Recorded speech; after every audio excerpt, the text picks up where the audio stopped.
everybody, I'm Keychain. I finally got version 7.4.5. So the things that are different here, we'll get right into the content. In the Crown Evasion, they changed this screen. They did optimizations. You'll see right here there's a new thing called Shrine of Bravery. We'll get into that in just a second. That's kind of the major feature of this. But then they changed the reward info, so you can see there's commas here, so you can actually figure out how much the tiers are. And they added this bonuses column.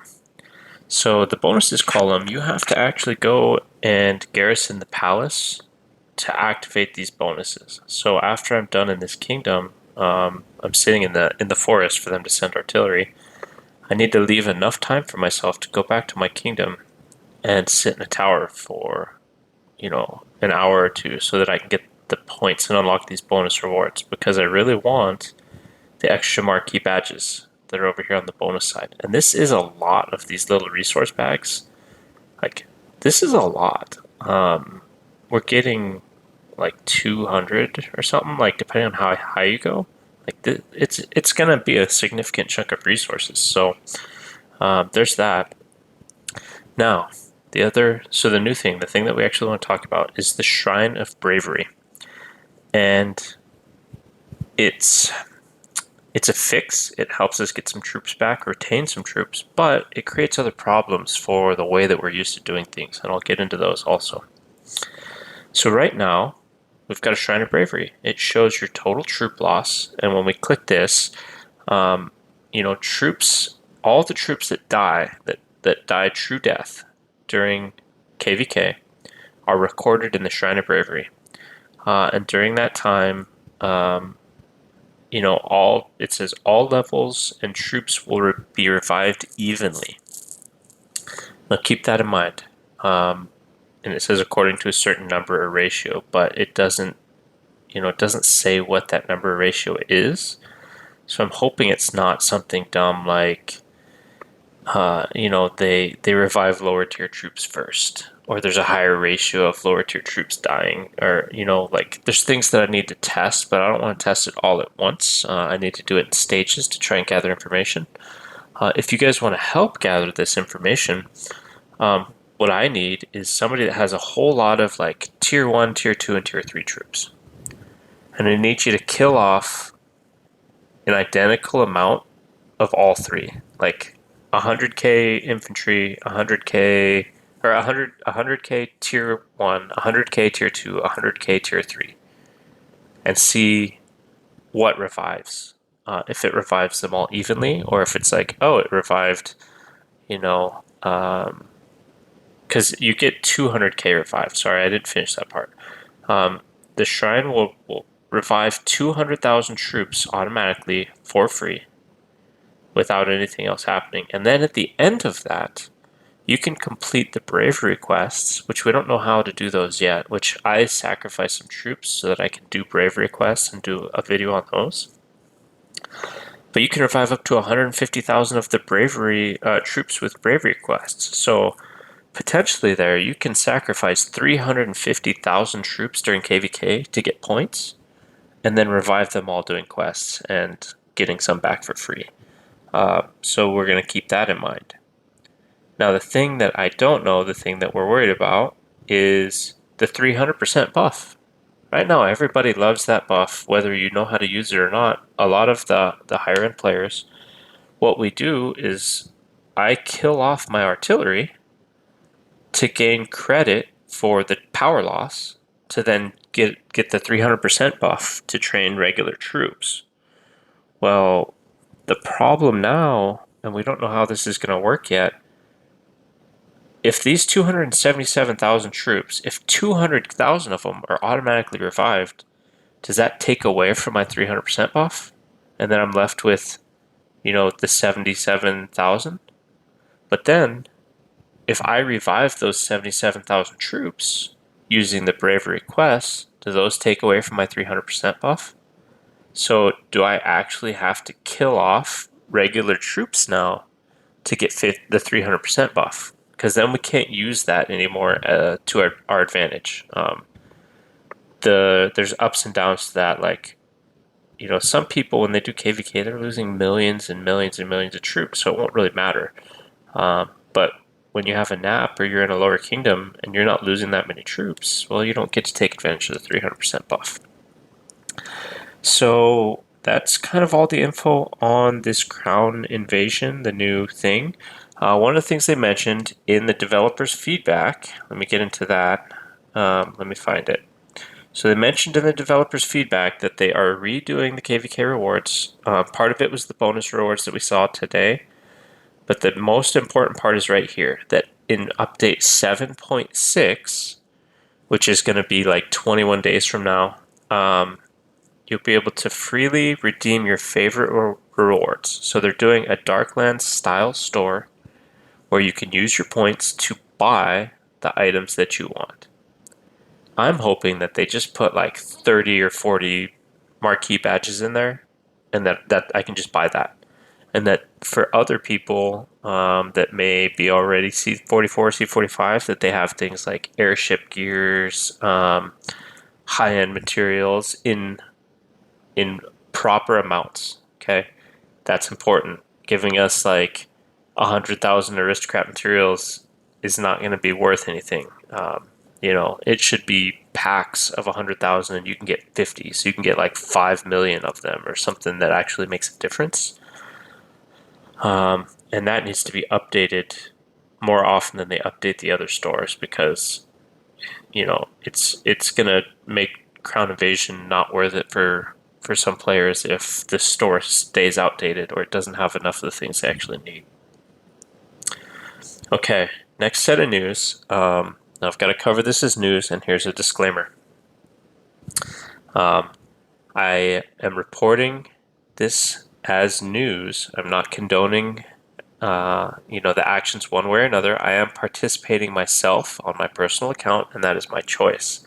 So this is a choice for everybody to make, whether you want to participate or not. There is a boycott happening in Guns of Glory. They're trying to organize a spending boycott and a KVK boycott to try and get Guns of Glory's attention and let them know how serious it is, all of the issues that there are with the game. All right, so the things that we're looking at, let me get to it. The things that we're looking at here. So the list of the top things that everybody wants fixed and the things that we want done with this boycott. Number one, fix the glitches. All right. That's pretty self-explanatory, but there are a lot of glitches. Things with Darklands, Ultimate Alliance campaign, in Uncharted Seas, it was, there were so many bugs and glitches and game crashes, server stability issues. Like a lot of the big players that quit because of the amount of glitches and stuff. The other thing that they're looking for, the other thing that the player base wants to happen, is the slowdown of the upgrade releases. This 28-day update cycle is burning everybody out. I've said it for the last 6-8 months in my update videos that it's insane. You guys have seen it in the YouTube comments that you can't keep up. It feels, when I first started playing this game, I was spending like $50 a month and I was competitive. I was smart with my spending and I was doing fine and I was having fun. And somewhere along the way, I don't know where it happened or how it happened or when it happened, but now I'm spending like $500 a month and I can't even keep up. I'm falling behind the midline. I'm falling behind the midpoint where I wanted to play in the middle ground with $500 a month. That is absolutely insane. Like, they need to slow it down. It needs to be extended out at least, what I think is at least like 45 days, preferably like 56. They just double the cycle where their monthly updates, one of them needs to be a free-to-play friendly optimization patch where they update the rewards in all of the stores to accommodate for the new item that they're releasing. And the other thing that kind of goes along with that is patch notes. Like, actually say what the optimizations are. That was just my point, right? That's not in the demands here. That's just something I want. Like saying optimizations and then finding hidden things. Like they didn't mention the new rally set anywhere in the new update. We had to go and find that. Hey, there's a new set, a new very expensive rally set, and they didn't mention it at all in the update notes. Like we want to know about that stuff when we're reading about what's coming. We don't, it's great for me to, yeah, find hidden stuff and people watch my videos, but I would rather everybody just knew about it and then we're not missing things. And last, I've kind of talked about this and covered this for item 3 is updating the rewards. There are so many outdated systems. You guys know the biggest one, and this one we make fun of all the time, is that the doctor giving out 1 crimson gold for a reward for being active in game and actually logging in to be in the game to claim doctor rewards. They're not really worth it. They're barely anything. It's beyond trivial at this point. So those things need to be updated. Update all the systems that need to be updated rather than focusing on new items, new releases, new money. All right, because if you keep the player base happy, you would have continued to make money. You wouldn't have lost those 10 Kraken Mega Whale spenders that have left in the last couple of months.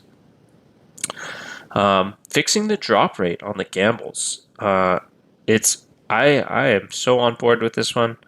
It is so frustrating to open up hundreds of elixirs or thousands of banners to get nothing but duplicates that you can't do anything with, or to not get anything at all.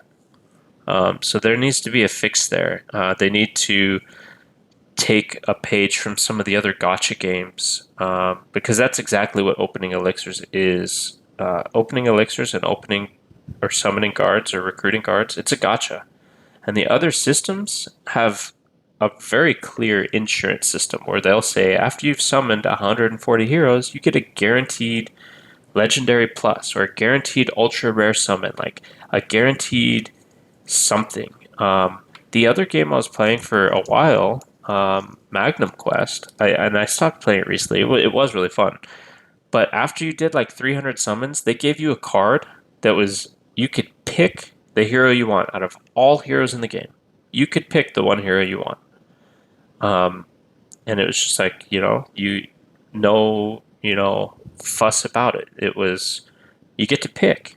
And it was fantastic. So you knew that if you were getting close to that mark, that you could plan for obtaining one of the heroes you actually wanted. And point 5 kind of rolls into what I was talking about in point 4 is that having extra and not being able to do anything with them for the guard fragments, it sucks. It needs to be fixed. Especially, so I've summoned like 3,000 to 4,000 banners worth, maybe 5,000 banners worth since Bella and Donna have come out. I've not once received either one of them from the actual pulls. I don't have Donna unlocked at all, and I have Bella at 2-star because of the guard fragments you get from summoning during the quest. But outside of that, I don't have them. So I can go and show that off real quick. But yeah, it's absurd, and I'll show you how many extra guard fragments I have that I can't do anything with, and it's super frustrating. I would take a store that you can trade stuff in, but if they do it, it needs to be not just S tier guards, it needs to be all guards, okay? If you're gonna do it, make it all guards. Make it so that S tier extra guards are worth 10 points. Make it so that silver, or not silver, but purple guards are worth 2 points. Blue guards are worth 1 point. Make all guards worth something in the store so that every time you do a paid or a master recruit that you're using banners that you had to obtain from rewards or buying, that those guards are worth points, that they're actually worth something. But yeah, the point I was going to make down here is, look, I still don't have Donna unlocked, and the only reason I have Bella at 2 stars from the quest. It's frustrating. Okay, if you're still with me, I think that's all I really wanted to talk about for this one. Thank you to Kingdom 241 for getting me all these points for individual rewards. Super happy with that.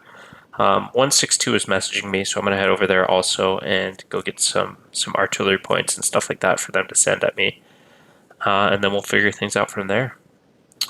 Okay, everybody, thanks for watching. Remember to hit the like and subscribe. If you're interested in participating in the boycott, get at me in the comments, and I will point you in the right direction. Thanks for watching.